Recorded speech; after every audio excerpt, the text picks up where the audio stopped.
So today we're on an Amstrad of the original Japanese type with the connector which you can't get.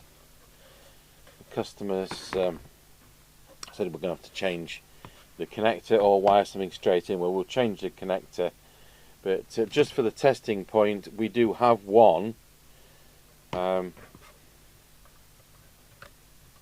our one and only test one, and that was kindly donated by a viewer, so you know that's appreciated. So what's he say?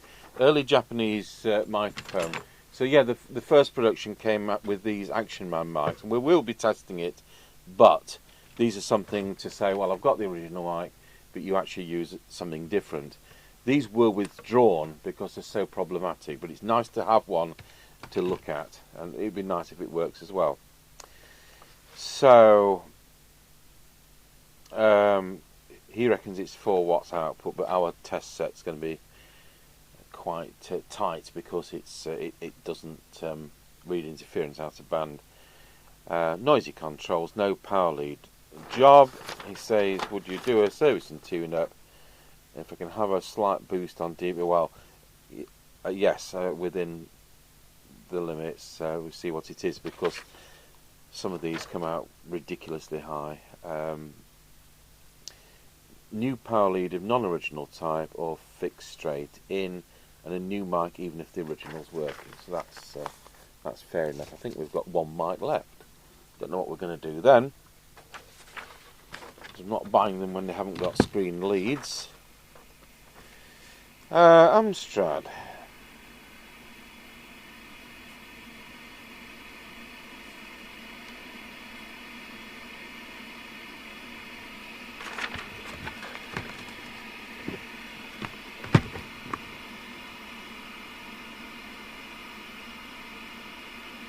I think it's 33911. Right, so we'll connect that up to power.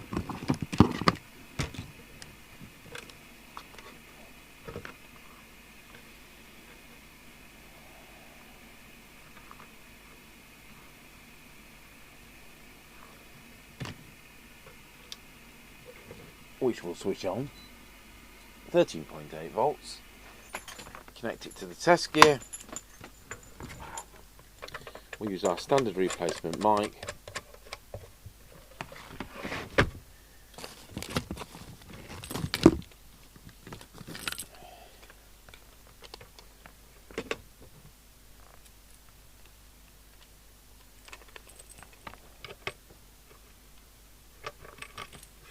Especially when I can actually plug it in.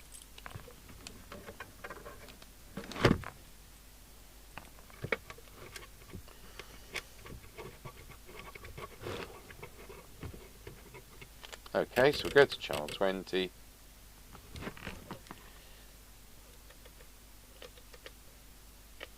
I'll tell you what, we'll check PA first. That ticks off a box then, doesn't it? Just like that. Testing 1 2, testing 1 2, testing 1 2, and as he says, that's a noisy control. Now we'll just try it with the Action Man mic.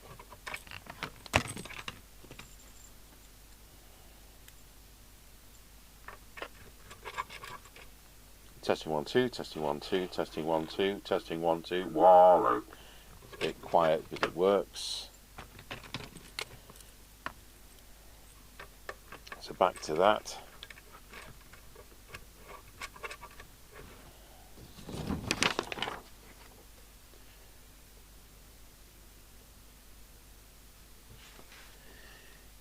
Right, PA. Right, back to CB.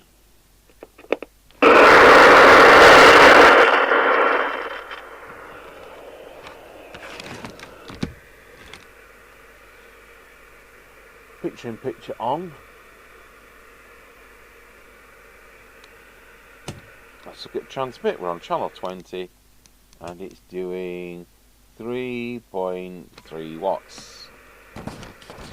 So give it the benefit of the doubt, 3.4 watts.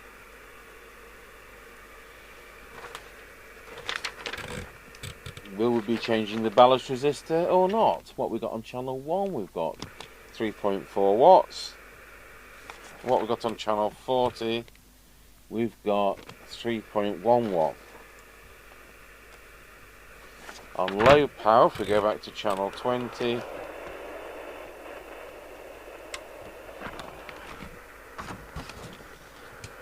we have 220 milliwatts. And on full power, we're drawing 1.32 amps.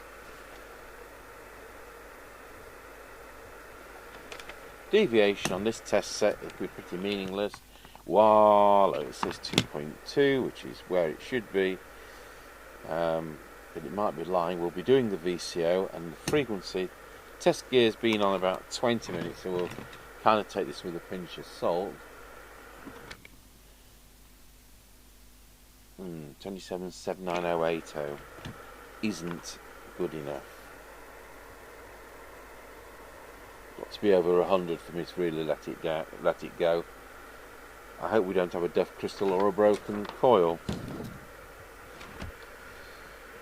Right, when I key up, the meter says 5. Well, that's cool. So we've put the signal generator on the same frequency, so 27,791,80. Just see whether it's changed. We'll just check transmit. 79078, 790. That's fine. So we are setting it there. Make sure RF gain's up, squelch is down, and put the test gear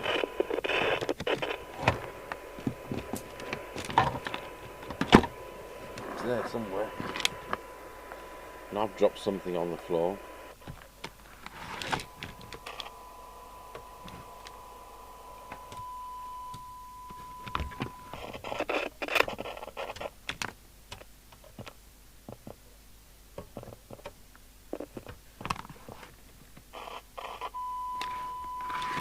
Sounds pretty strangled, to be honest. Right.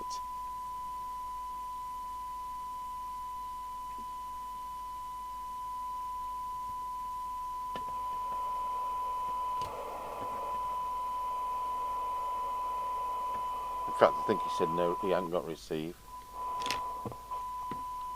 And I can believe that. It's actually 0.34, but it's not right. Oh, it was the pen, was it? That's what I can't see. Yeah. And whilst I'm looking on the floor, I can see the blue twagger as well. So it's 0.34. 0.26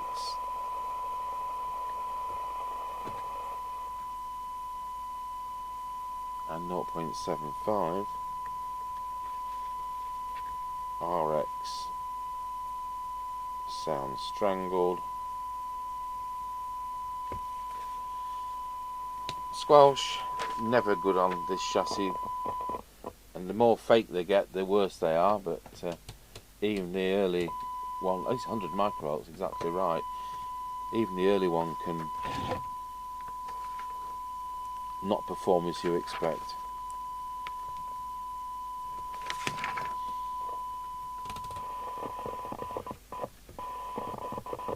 It's difficult to set this because of the noisy control.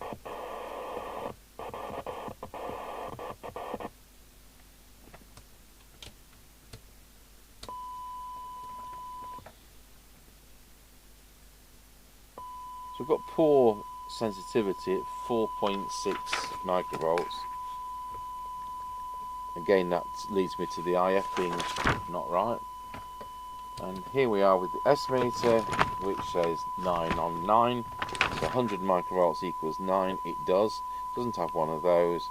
Switch is noisy, and the sockets are working.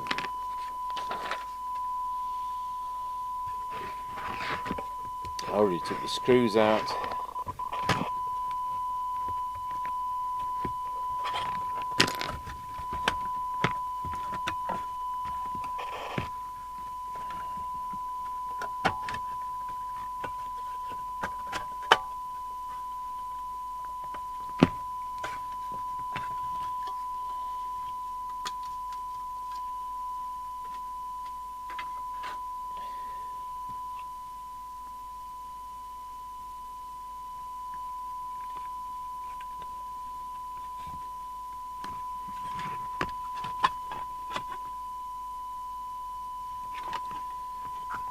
I can't see any shenanigans, so we should be alright.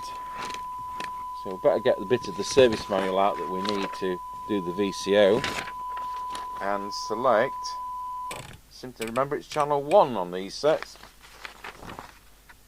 Get the multimeter out, hook it up to a suitable earth point,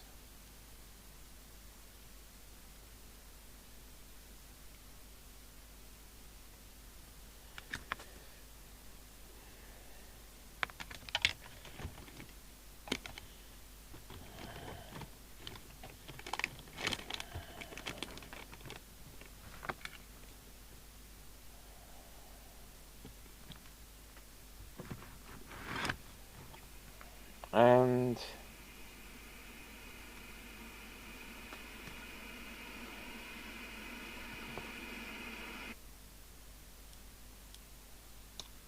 so we'll just to check what we're doing here. Channel 1 are just, where are we? We're in receive.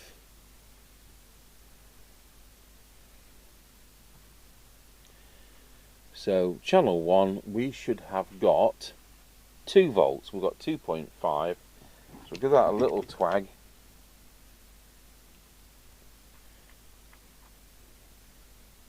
You never get the results the manual says.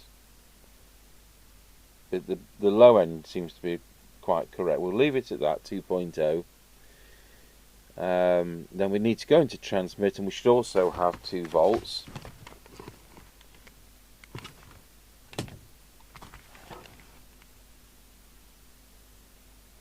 .97. I'm not going to adjust that. It would be the trimmer capacitor, but we're not going to adjust it. It's near enough. Channel 40, we should have, it says 4 to 5 volts. So it's 3.7 on receive, it's 3.3 on transmit, and I'm happy that's in lock.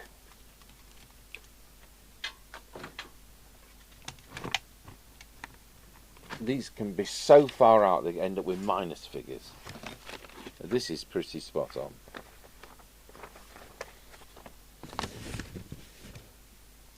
Back to channel 20.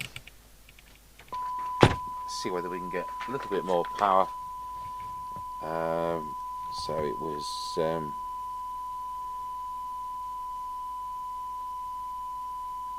2.5 plus 2 is now 2 plus 2. Turn the volume down, and let's go over to the main meter. So my rule of thumb, I'd like to get 3.6 or greater. What does the manual tell us?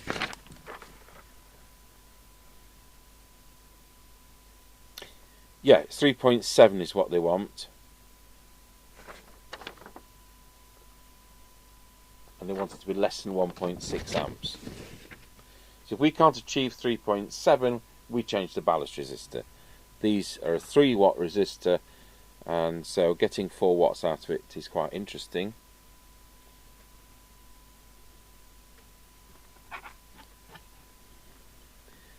Don't think Mr. Coil Stretch has been in this one. We've got a broken coil former, but this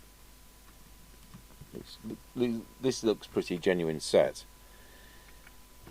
Here we go. We'll go through the tune-up. So put the meter into that mode on the 30-watt scale, because the more I'm in transmit, the more it drops down. So it's 3.1 watt at the moment.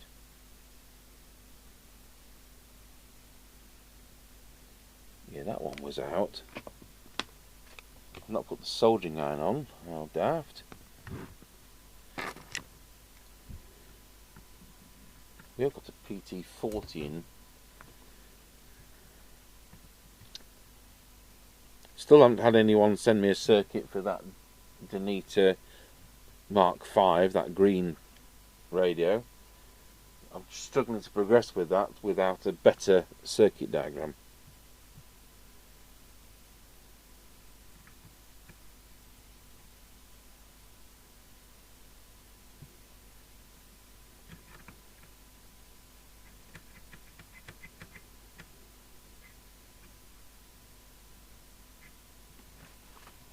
See whether that warmed up. Yeah.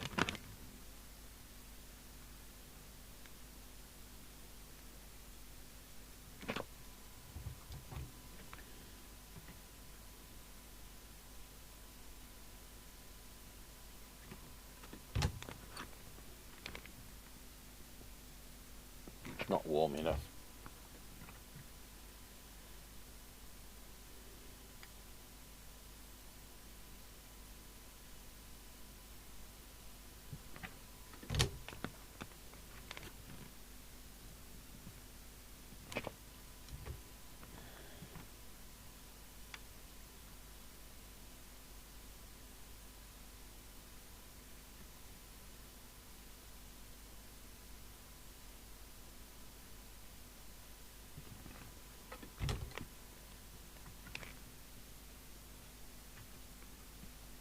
No, that's Pete. So it's time to change the ballast resistor. Power off.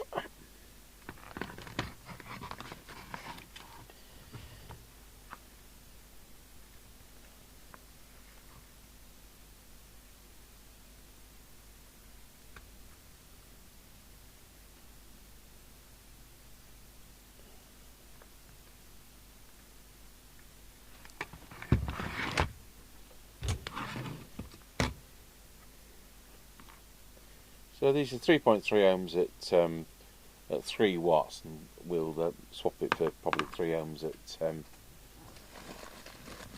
at 6 watts. And then you've got a fighting chance.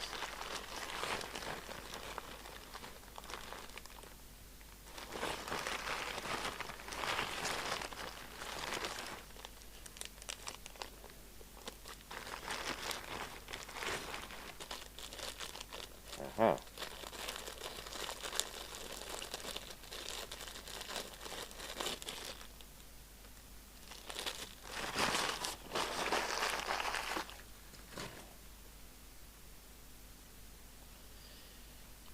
So these vitreous enamel ones are actually smaller, but twice the current.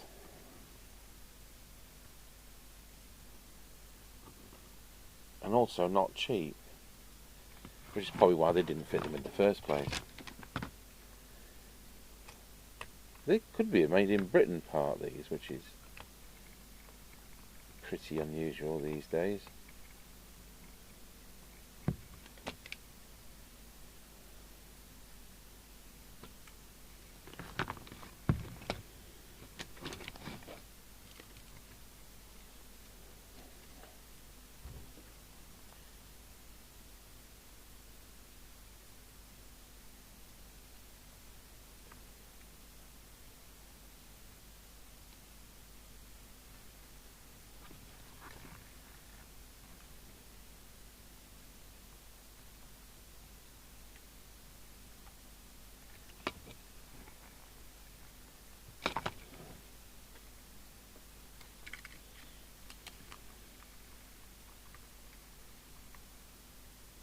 I'll also clean the printed circuit board on this.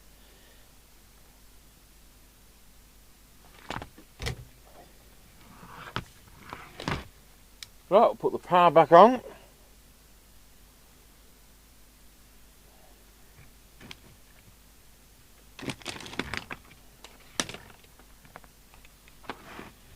So we'll need to touch up those two to get it right. We've now got 3.5.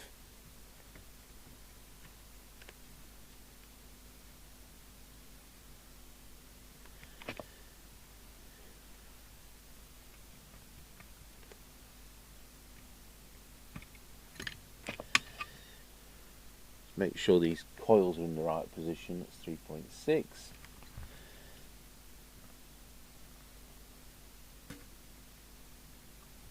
These are absolutely critical where they are.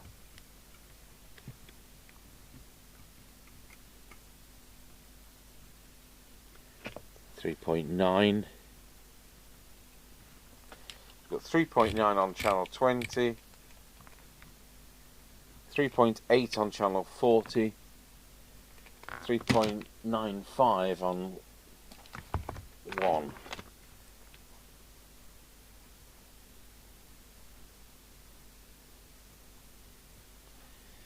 And the current now, if we go to channel 20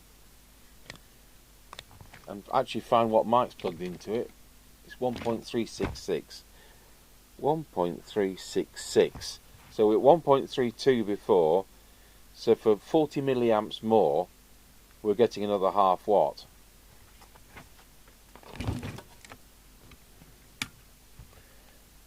So on low power,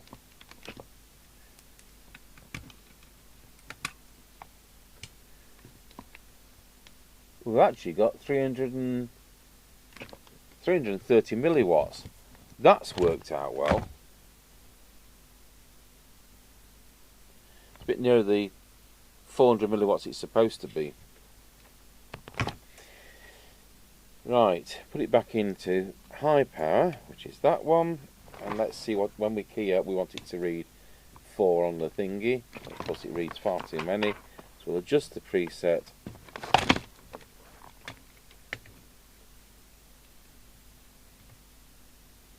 So it's not quite on the 4. There we go. So it's 4. Remember, it's relative power, so it's relative to SWR. So you could key up on an aerial and it reads 1. You could key up on an aerial, it all swings across. Means nothing, the radio's still doing 3.9 watts. Power 4. See whether we can get it on frequency. I don't think we can, because that's at the top of its travel. So we've got a Duff crystal. Not sure we've got any crystals anymore. Let's see what happens. Let's put you on that camera.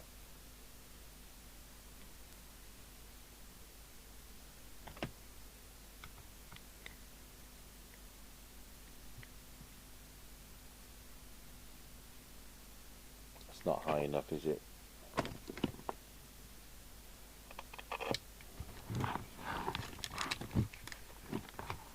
Reference crystal's been changed, and the coil's been changed recently.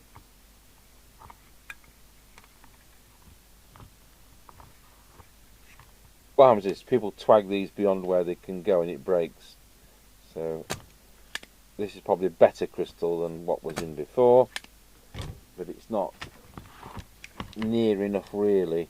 It's not illegally low, but it's getting to the stage where it becomes noticeable.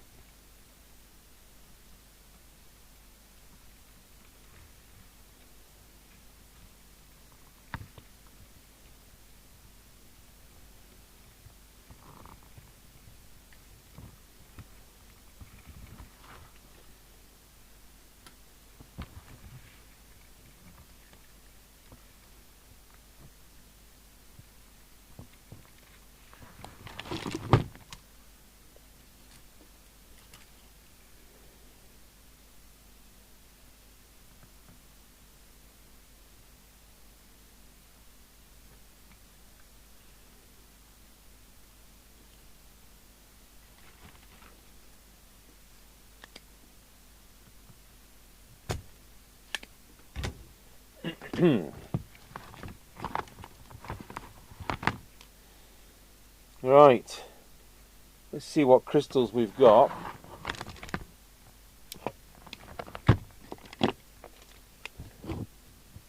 We've got some lurking which might work.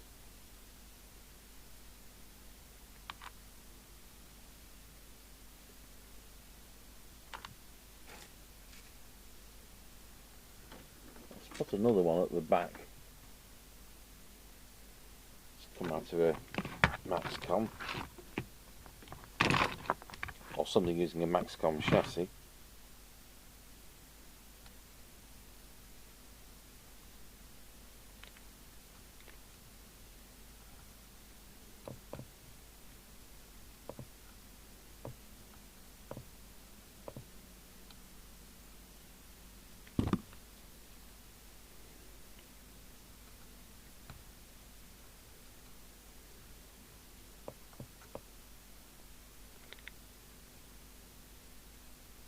You know what?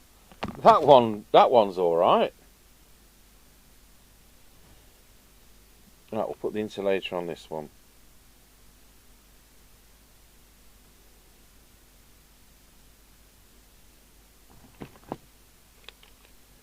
So, as I said before, it's a matter of the crystal cooling down. So I can set it now, but it'll need setting again.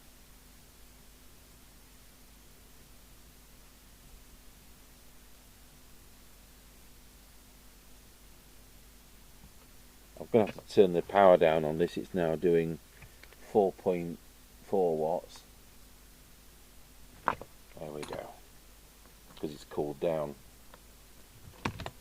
So what's somebody done here? I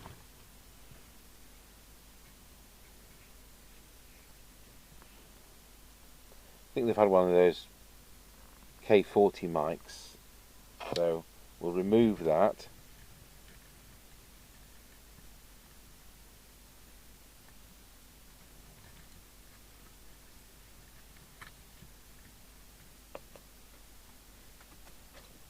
Got to say for itself. Wallow. It's about spot on. It's about got about 2.4 peak. We'll just take it out a little bit up. I know this gentleman's got a voice problem. Wallow. There we go.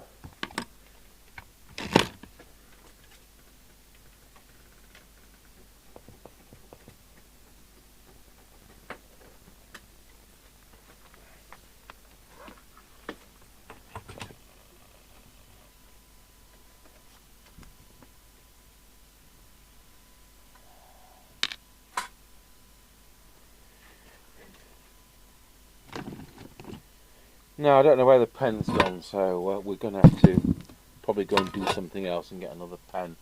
What I will just do is start on the other test setup. Start on the receive.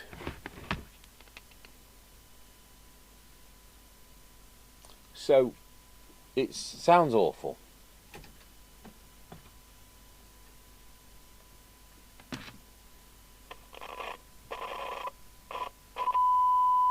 While I'm on my feet getting another pen, you see the pens, as soon as you stop looking for something, it's here.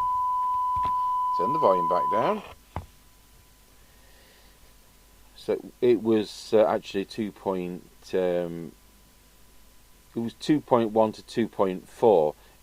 Because he's got a voice problem, I've just done 2.3 to 2.6, which we would never normally do.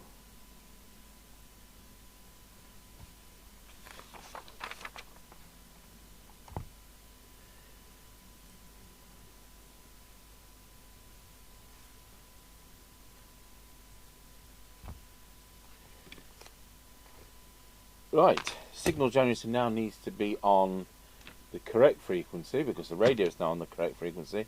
The 79125. Just check the radio is still on frequency. No, it's not. You see, it's cooled down.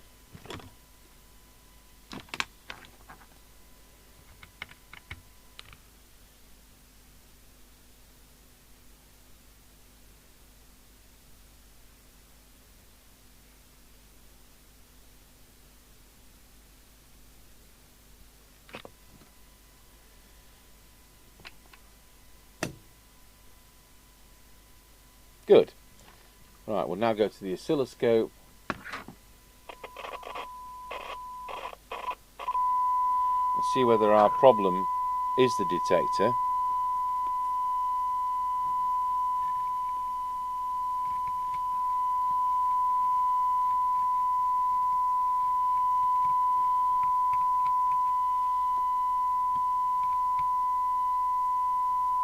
Whoa, yes. Turn down the volume.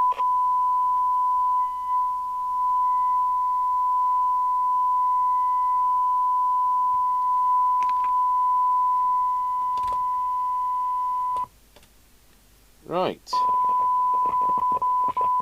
And that will hopefully be the end of the abysmal squelch performance.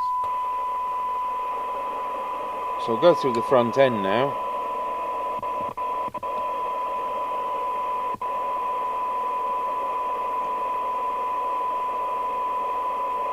That was about where it should be.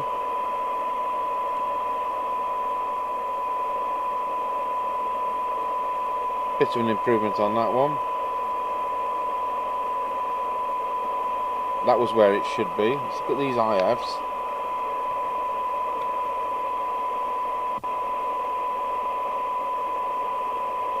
Let's put a bigger signal onto these.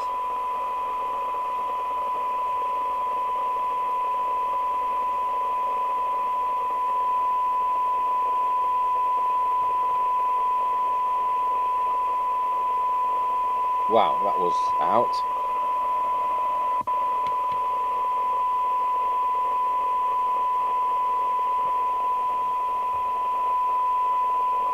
Okay. Let's see what we've now got for a synad. Oh, I'm not even showing you the synad meter. I did press the button, but the sensors behind me, I poked the remote behind my head and hope for the best. So where were we? There's our 12 dB. We've now got, no, just check, hold the chassis, no, it doesn't make any difference. Good. 0.23.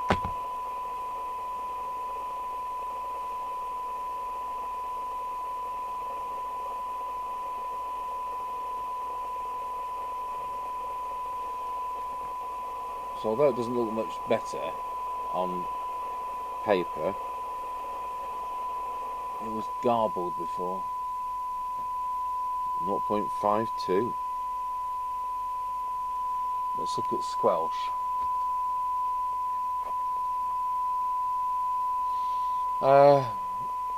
Squelch. Turn it to full.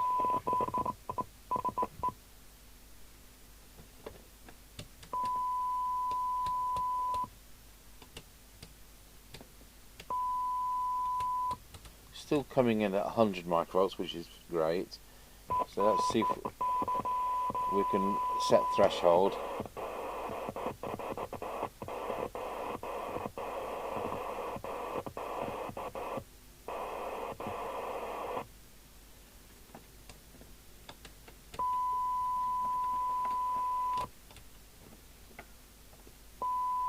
I've got 1.4. I won't write that down yet because it may be also to do with the squelch control being a bit awful. Set the S meter up, which was correct before. Well, it isn't now because it's well out of. There we go. Right, so we'll leave it at that. I'll go and have lunch, and we'll come back and clean those controls. We've got a service hall up here, but we haven't got an applicator. I think there's a planet where service hall applicators go to. The next day we've been to Sheffield, dropped some of those walkie-talkies back to the trade customer, and I'd mentioned to him because I came from South Yorkshire, and I mentioned to him that I really enjoyed at the time in the 1780s having tomato sausages. And you know what? He'd kindly bought me some tomato sausages, which you can't get here in Lincolnshire. And well, Mr. Chippy's had a couple for his tea, and I'm going to do the same tomorrow. I'll show you a picture of my dinner tomorrow. How about that? Tomato sausages. You're all missing out if you don't get those. So I've taken out the unusual connector, and what we're going to do is to fit one of the square round type which you got on the later production, but because that doesn't fit in there, it's too big, we've got these adapter plates which we've had made. So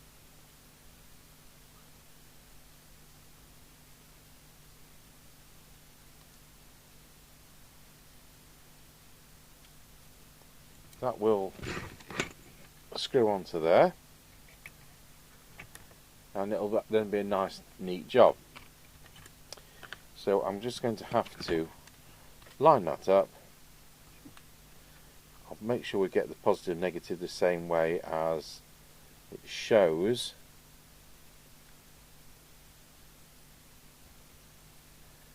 Probably the best bet is actually to fit it here and now,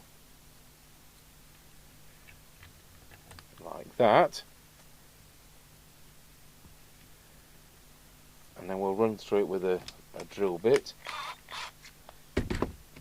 I normally would be doing this in our organ workshop, but I just wanted to show on the video the kind of thing which gets done.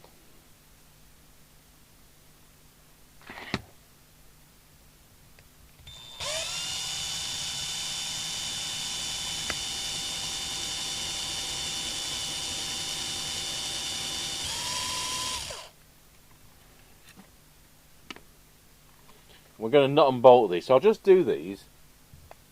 Okay, so I've drilled those out ready, and that's done 2.5mm, and I've made sure the positive lines up with what the radio back says, so it remains the same polarity.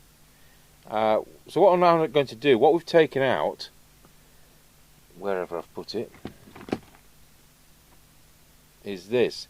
It's got these ferrite beads on, and it's got these PCB pins. I'll see whether we can reuse the pins. I don't think I've done it that way before, but we'll try and do it for this particular customer. See whether we can.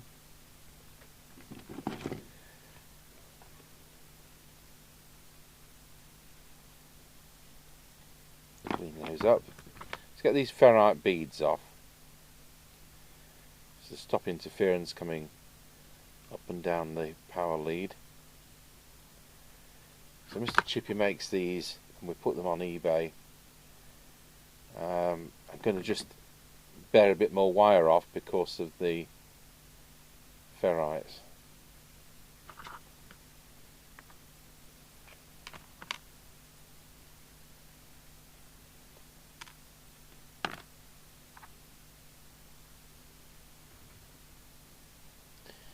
And I think we'll put those straight in the hole without the pins. It seems a sensible way to do it. It's just see that these actually fit.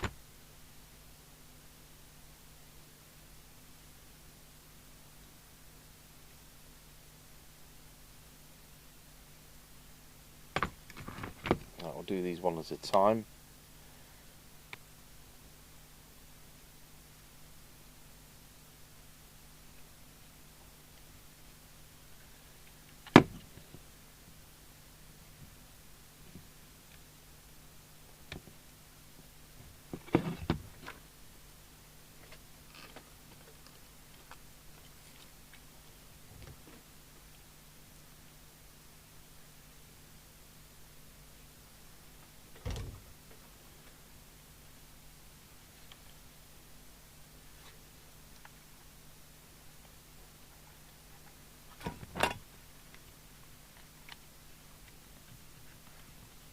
Right, so there we go. That's now fitted with the square round type and the adapter plate.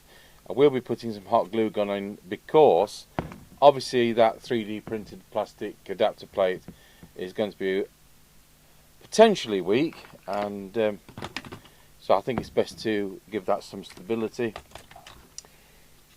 And we're done. So now we can use our square round power lead. Oh, I want to clean the printed circuit board. Here we are.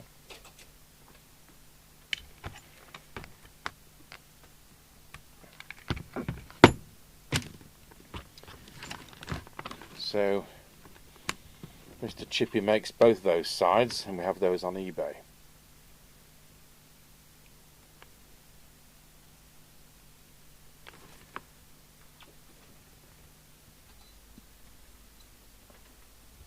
And there we are, lit up. So I'm just going to unplug that, do the hot glue gun, and we'll just go over that with the isopropyl alcohol. Okay, so we've cleaned the printed circuit board with isopropyl alcohol. Hopefully that's dried. Pop some hot glue onto that to support it, and let's see if we can find the lids.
Right, so with it back together, we'll see whether there's anybody on.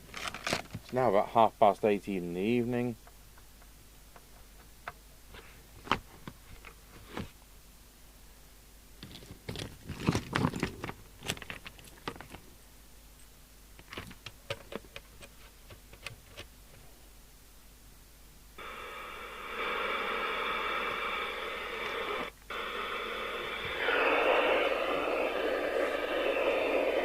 Banana Roger.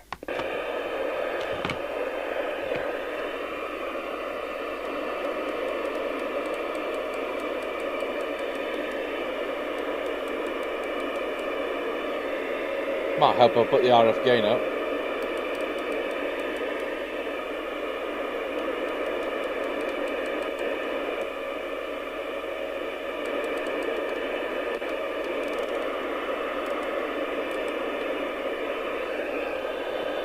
$19, Roger.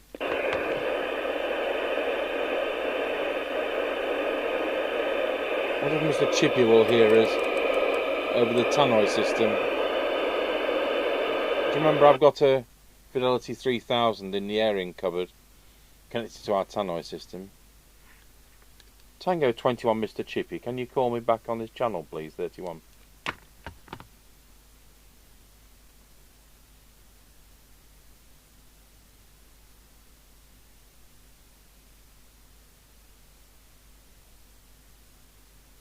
Yeah, I don't think he's got it speaker on in that room. Okay, well there we are. I'll do an on the air test with Mr. Chippy tomorrow, and that should work splendidly. So thanks for watching. Amstrad CB901, really early version with the Cybernet 002F genuine Japanese chassis.